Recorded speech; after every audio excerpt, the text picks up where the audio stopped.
bonsoir. Je m'appelle Vincent Deringue, je travaille à Montaigne-Wilderness et je représente l'association au Comité de Massif des Alpes.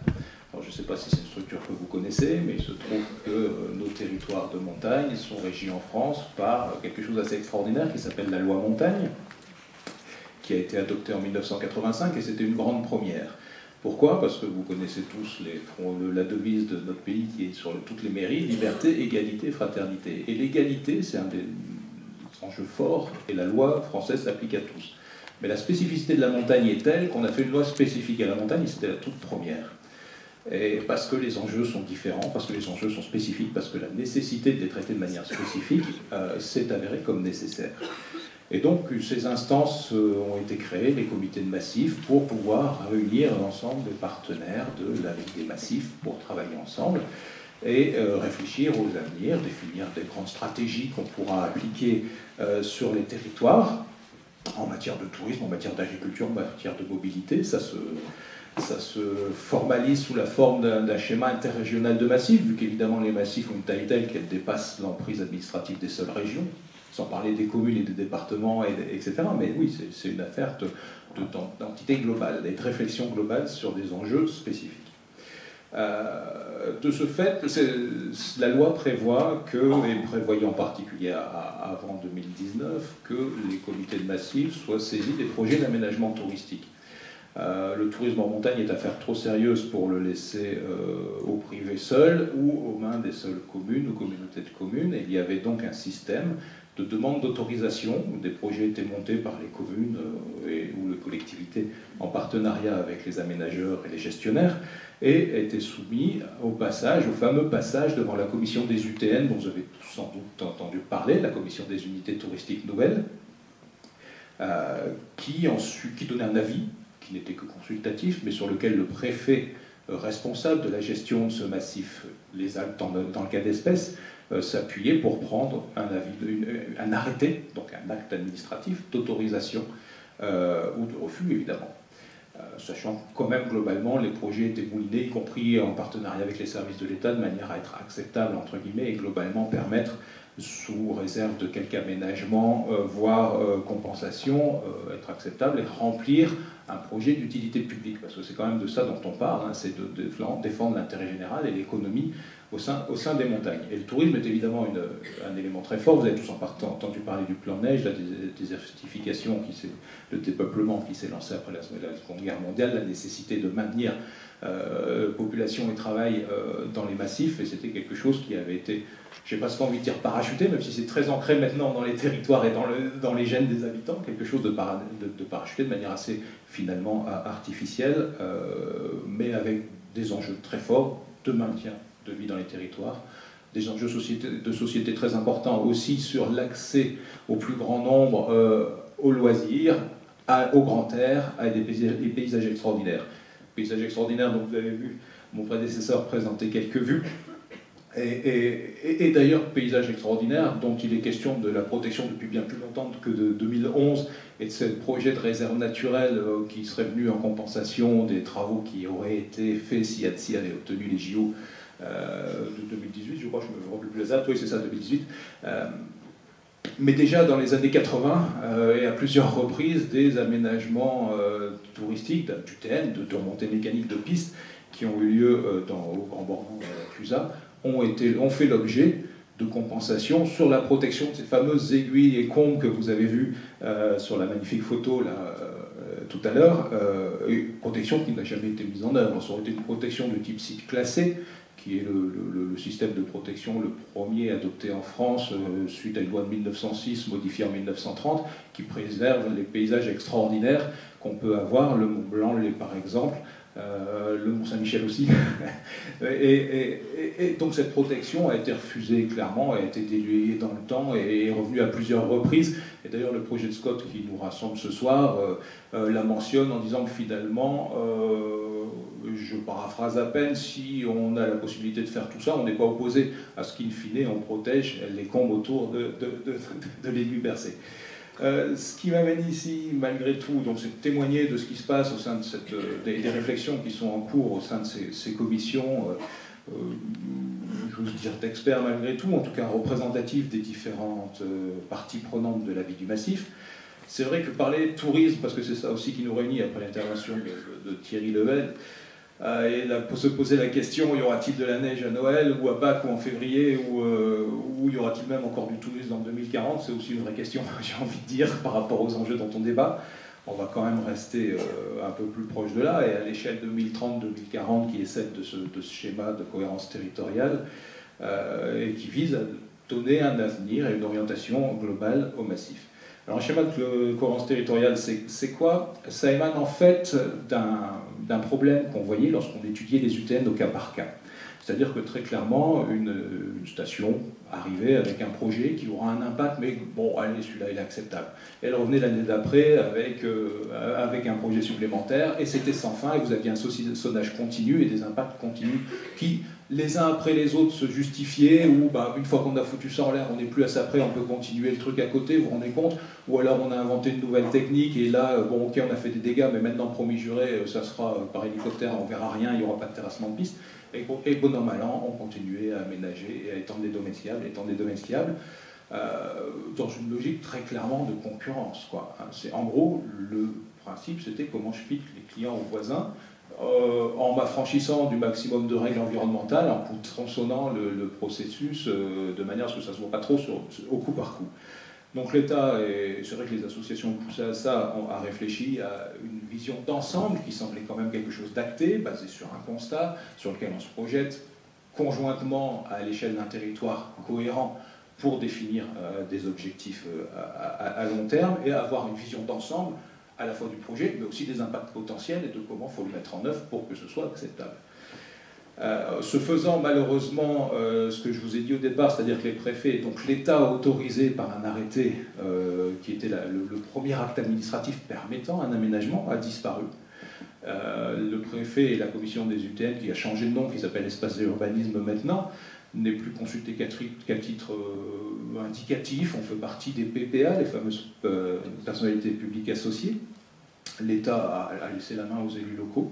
Alors il y a des règles, il y a des guides, et la direction départementale des territoires essaye de les faire appliquer le mieux possible, mais ils ont perdu la main sur la philosophie générale du projet. Et c'est là que c'est un problème. Parce que déjà, techniquement, un SCOT, je cite le ministère de la Cohésion des Territoires et des Relations avec les collectivités territoriales, qui dit qu'un SCOT doit respecter, donc qui prévoit cette vision d'avenir, doit respecter les principes du développement durable. Il permet d'établir un projet de territoire qui anticipe les conséquences du dérèglement climatique, les transitions écologiques, énergétiques, démographiques, numériques, etc. Bon, on a bien vu que, globalement, et vous le savez, là, le projet global, c'est quand même de dire, je vais piquer les clients à Flaine dès la porte de franchie de l'aéroport de Genève. Je veux dire, il faut être clair, c'est rien d'autre. Nous, à la commission des UTN, ce qu'on nous a montré, c'était un graphique sur lequel il y avait la taille des kilomètres de piste de chacune des stations qu'on pouvait avoir dans les Alpes.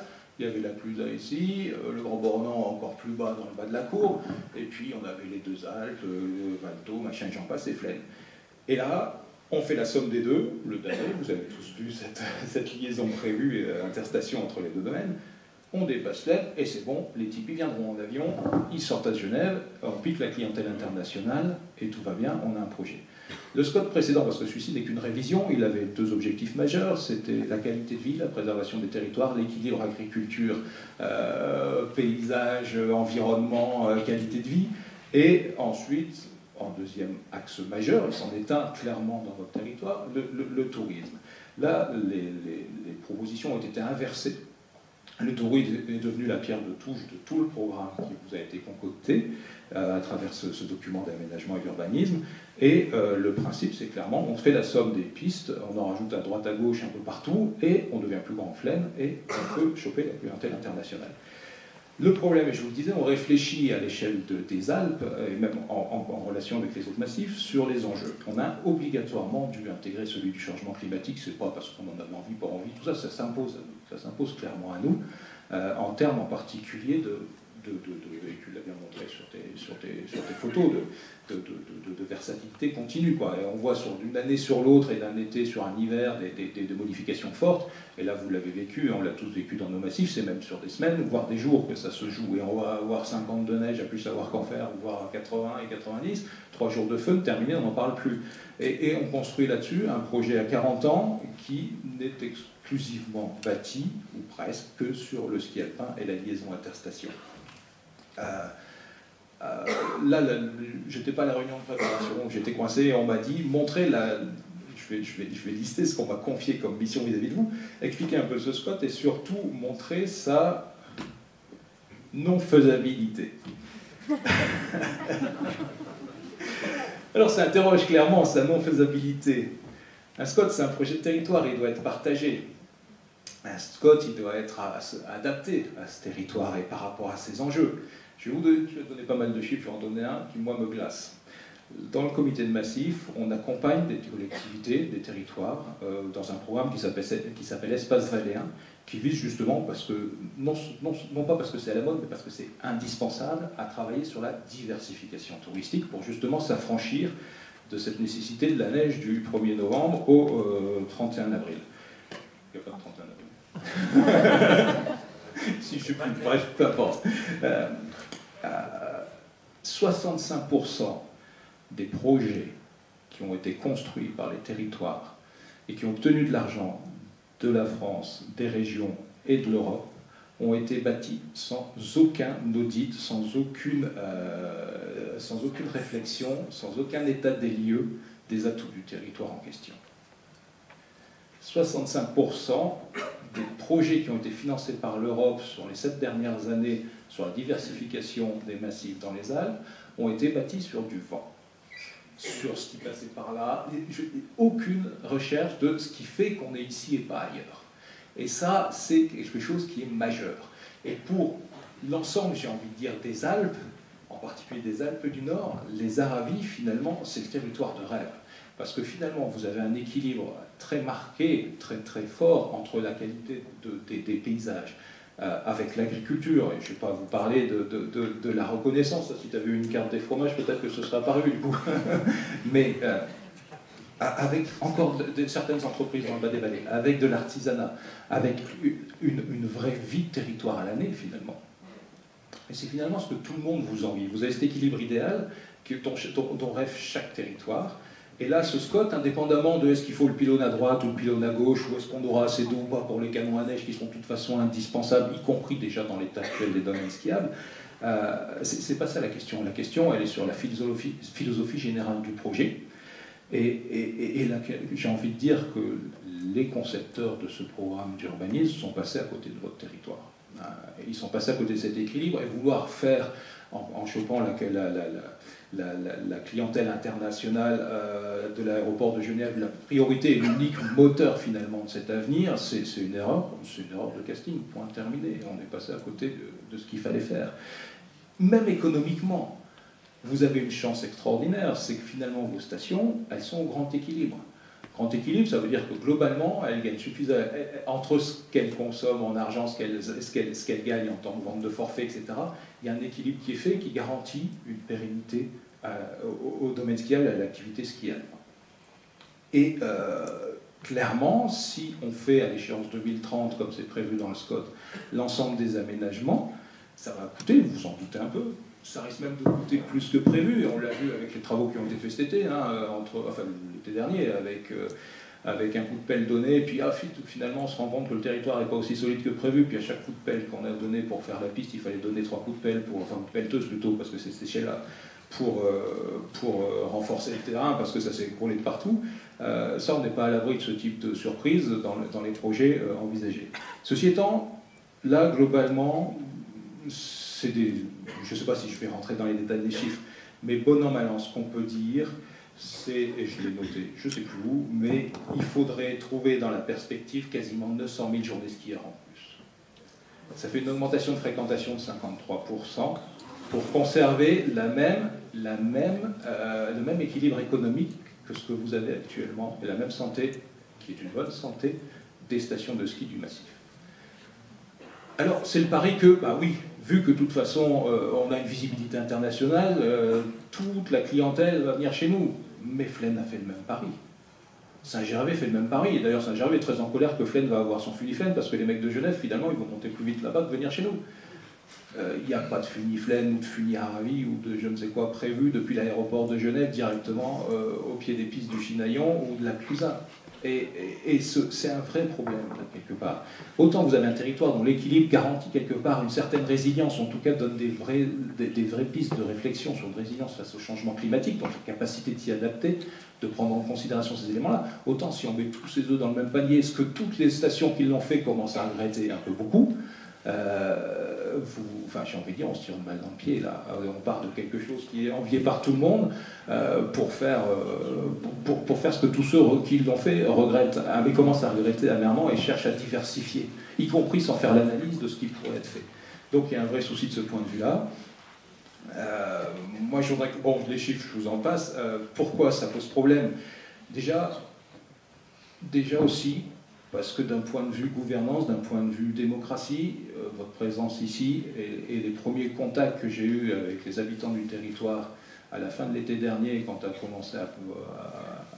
a été convoqué pour la réunion du comité de massif auquel nous serait soumis le projet de territoire, j'ai été stupéfait de la méconnaissance totale des projets qui étaient imaginés, qui étaient dans ce document parmi vos concitoyens. C'est quelque chose qui m'a sidéré, et y compris quand j'ai présenté à certains d'entre vous qu'on avait rencontrés pour des visites de terrain sur notre sujet, les projets qui étaient imaginés, c'est limite, ils m'ont dit non, tu déconnes, là, c'est pas possible, et tu sors le document, ah ben non, il déconne pas. Et le problème, c'est que quelque part, il n'y a pas eu d'information, mais même, c'est même pas de l'information qu'il faut avoir. Je veux dire, dans le 21e siècle, un projet de territoire, il peut se construire que par et pour les habitants. Moi, c'est presque, j'ai envie de dire, le principal des défauts de ce document. Et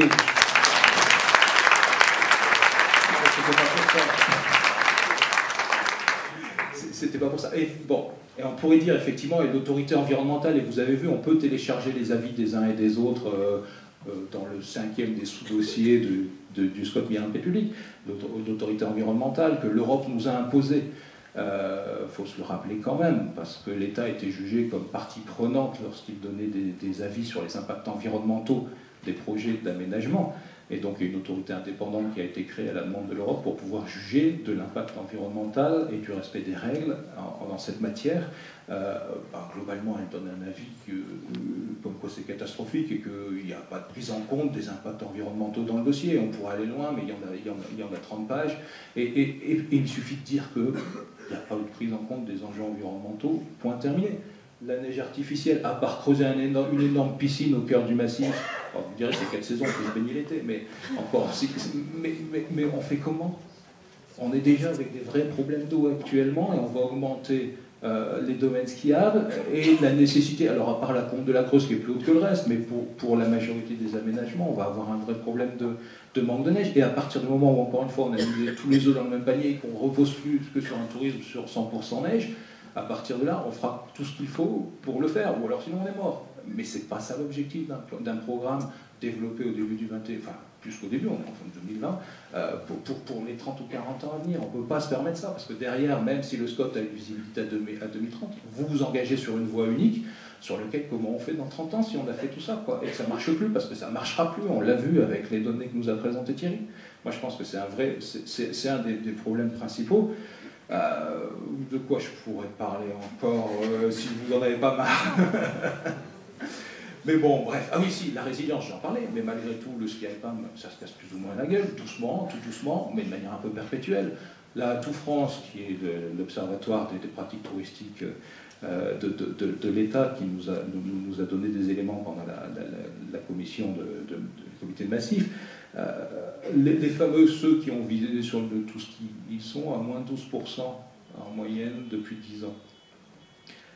Vous êtes qu'à moins 4%. C'est une baisse certes, mais beaucoup moins, parce que justement vous avez une offre différente et vous n'êtes pas là à vous battre, ou en tout cas jusqu'à maintenant, sur bien chez moi parce que j'ai 3 km de plus cette année et 4 canons à neige en plus, parce que globalement, c'est un peu comme ça se passe dans les grandes stations, où j'ouvre 3 jours de plus ou 3 jours avant le voisin. On en arrive même, y compris dans les très grandes stations de parenthèse, à dire pour piquer du client en avance au voisin, je vais faire un ski dome où on skie comme à Dubaï, hors sol, et c'est pas vous ça. Enfin, clairement, déjà, c'est pas vraiment eux, mais alors c'est carrément pas vous, quoi. Et voilà, quoi. Moi, je pense que vous avez vraiment la main pour faire autre chose que ce qui vous est proposé. Moi, je pense clairement qu'à vouloir singer toutes les grandes stations, vous perdez votre âme, clairement. Et puis, force de vouloir ressembler aux voisins, vous allez ressembler à rien. Voilà.